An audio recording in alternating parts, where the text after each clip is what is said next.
Hello दोस्तों, कैसे हैं आप? हमारी आज की कहानी है गलतफ़हमी। अगर यह कहानी आपको पसंद है तो प्लीज़ इस वीडियो को लाइक, शेयर और मेरे चैनल को सब्सक्राइब ज़रूर करिएगा।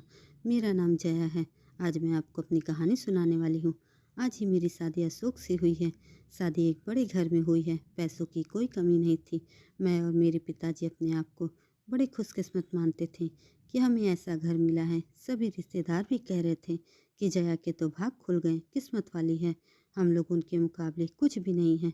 पिताजी के पूरे पुराने परिचित होने की वजह से मेरी शादी उस घर में हो गई। शादी के बाद मैं पहली बार उस घर में गई। घर में जाते ही मुझे पता चला कि वह लोग कितने बड़े हैं। घर बहुत बड़ा है। पहली बार था जब उनका घर मैंने देखा था। सब कुछ बहुत अच्छा था। सुहाग रात का समय आ गया, लेकिन उसके पहले मेरी सास और ननद मुझे अकेले में ले गई। मेरे कुछ समझ नहीं आया। मुझे लगा कुछ बात करनी होगी। उनके चेहरे उतरे हुए और डरे हुए थे, जैसे कि कोई बात वह मुझसे करना चाहते हों। मैंने उन्हें पूछा, क्या हुआ? आप दोनों इतने डरे हुए क्यों हो?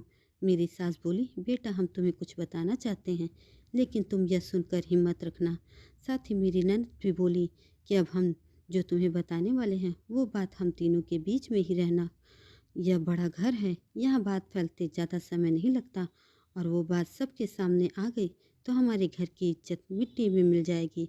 अब तुम इस घर की बहू हो और तुम्हें इस घर का मान रखना होगा। उनकी बातें सुनकर मैं सच में थोड़ा डर गई। मुझे समझ नहीं आ रहा था कि वह लोग क्या बोलना चाह रहे हैं। मैंने कहा, आप बताएं मुझे क्या बात है। मेरी सास बोली कि बहू, मेरा बेटा मर्द नहीं है। उनकी यह बात सुनकर मेरे होश उड़ गए। उन्होंने कहा कि मैं जानती हूँ कि तुम सोच रही होगी कि फिर हमने तुम्हें क्यों नहीं फंसाया, लेकिन हमारी भी मजबूरी थी। हम यह बात ऐसे नहीं बता सकते थे, वरना सभी को पता चल जाएगा। मेरा बेटा रात में अक्सर बाथरूम में ही रहता है। पता नहीं वह क्या करता है। जब भी उसे पूछो तो यही कहता है कि उसका पेट खराब है। कमरे में जाने के पहले अपने पति के लिए यह बातें सुनकर मुझे समझ नहीं आ रहा था कि मैं क्या करूं। मेरी ननद कहती हैं कि तुम उससे बात करना, थोड़ा समय उसके साथ बिताओ, फिर उससे खुलकर बात करो। अगर कुछ हो सकता है तो हम ज़रूर करेंगे। हम तुम्हारे साथ हैं, तुम्हें अकेला नहीं छोड़ेंगे। सुहागरात वाली रात। यह सब सुनकर मैं अपने कमरे में जा रही थी। मुझे अब डर लगने लगा था। मैं कमरे में यही सब सोच रही थी कि मेरे पति अशोक कमरे में आए, कमरे का दरवाज़ा बंद किया और दरवाजे से ही पेट पर हाथ रख लगाए हुए आए, बिस्तर पर मेरी तरफ पीट करके बैठे और बोले कि मेरा पेट खराब है, और कुछ ही सेकंड में वह उठकर बाथरूम में चले गए। बिल्कुल वैसा ही हुआ जैसा कि मेरी सास ने मुझसे कहा था। पेट खराब हो तो थोड़ी देर बाद ही वह बाथरूम से आ जाते, लेकिन वह करीब 1 घंटे तक बाथरूम में ही रहे। मैं बाहर चुपचाप अपने बिस्तर पर बैठी रही। उन्हें मैंने आवाज़ भी नहीं दी। बस यही सब सोचते सोचते मैं बिस्तर पर लेट गई। करीब 2 घंटे बाद वह बाथरूम से निकले। अब उनसे बात करने का मन ही नहीं था। मुझे लगा कि मेरे साथ धोखा किया गया है। वह भी चुपचाप अपने बिस्तर की साइड पर जाकर सो गए। सुबह मैं अपने आप को खुशकिस्मत मान रही थी और रात होते होते अपनी किस्मत को कोसने लगी। सुबह मैं जल्दी उठी और बाथरूम में गई। बाथरूम में जैसे ही गई, मेरे होश उड़ गए, क्योंकि बाथरूम में एक नई नाइटी थी, साथ ही मेकअप का सामान। ये सब क्या था? मुझे समझ नहीं आ रहा था। एक ऐसे इंसान से मेरी शादी क्यों करवा दी? सुबह मेरी सास और ननद ने मुझसे पूछा, क्या हुआ बेटी रात में? मैंने कहा, वही जो आपने बताया था। यह कहकर मैं रोने लगी। मेरी ननद ने कहा, माँ मैं कह रही थी ऐसे किसी लड़की की ज़िंदगी खराब मत करो, लेकिन तुम सभी ने मेरी बात नहीं मानी। अब यह यहाँ क्या करेगी? ऐसे घुट घुट कर यहाँ कब तक रहेगी? मेरी सास बोली कि बेटा, तू जो भी फैसला लेगी हम तेरे साथ हैं, लेकिन तुझे यह वचन देना होगा कि यह रात तेरे मुँह से नहीं निकलेगा। अगली रात फिर वह कमरे में आए। मुझे अब उनकी तरफ देखने का भी मन नहीं हो रहा था। मैं चुपचाप अपने बिस्तर पर अपनी साइड सो गई, क्योंकि अब बात करने को रखा ही क्या था। उन्होंने भी अभी तक कुछ बात नहीं की। उसकी वजह से भी मैं जानती थी।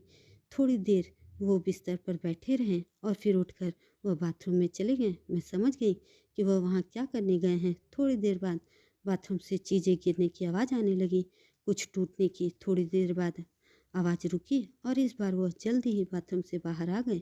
आकर बिस्तर पर सो गए। हमारे बीच कोई बात नहीं हो रही थी। मैं तो यह सोच रही थी कि मैं क्या करूं। यही सब सोचते सोचते नींद आ गई। सुबह जल्दी उठी और फिर मैं बाथरूम में गई, लेकिन इस बार बाथरूम में जब मैं गई, सब कुछ बिखरा हुआ था। नई नाइटी को फाड़ दिया था, मेकअप का सामान बिखरा हुआ था। बाथरूम में कचरे में एक कागज़ भी था जिस पर लिखा था, टू माई ब्यूटीफुल वाइफ। मेरे मन में अब शक आ गया कि यह सामान और कपड़े कहीं मेरे लिए तो उन्होंने नहीं रखे। लेकिन फिर मैंने सोचा कि मेरी सास और ननद मुझसे झूठ क्यों बोलेंगी। अभी मैंने उनसे कुछ बात नहीं की। सुबह मेरी सास और ननद फिर मुझसे सहानुभूति जता रही थी। मुझे उनकी बातों से लगा कि वह चाहती हैं कि मैं अशोक को छोड़कर इस घर से चली जाऊं। मुझे अब मेरी सास और ननद पर शक हुआ। मैंने घर की पुरानी नौकरानी से बात की। मैंने बातों बातों में उससे पूछा कि अशोक कैसे हैं। वह बोली कि वह बहुत सीधे हैं। उनकी माँ और बहन तो चाहती थी कि उनकी शादी उनके बहन के पति के रिश्तेदार से हो। बहन और माँ ने तो बहुत कोशिश की, लेकिन उनके पिता नहीं माने और उनके दोस्त के परिचित यानी आपसे शादी करवा दी। वह दोनों तो आपकी शादी के खिलाफ थे। कई दिनों तक घर में विवाद भी होता था, लेकिन तुम्हारे पति अशोक ने कहा कि पापा जो बोले वही होगा। मुझे अब पता चल गया था कि मेरी सास और ननद मुझे क्यों भगाना चाहते थे, इसलिए उन्होंने मुझसे झूठ कहा था। उन्होंने शायद अशोक को भी कुछ कहा होगा। रात में अशोक से बात करने का इंतजार कर रही थी। वह कमरे में आए तो उनका मुंह उतरा हुआ था। यह पहली बार था जब मैं उनसे बात करने वाली थी।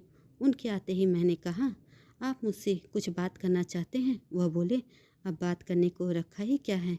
पापा का विश्वास था कि वह घर अच्छा है, इसलिए मैंने माँ और बहन की ना सुनकर तुमसे शादी की और तुमने सच छिपाया। मैंने बोला, क्या सच?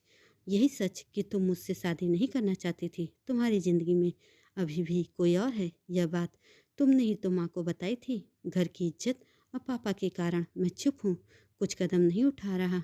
और मैंने भी देख लिया। मैंने पूछा क्या? तो अशोक ने कहा कि सुहागरात सभी की ज़िंदगी में बहुत स्पेशल होती है, लेकिन मेरे बाथरूम में 2 घंटे रहने पर भी तुम्हें कोई फ़र्क नहीं पड़ा।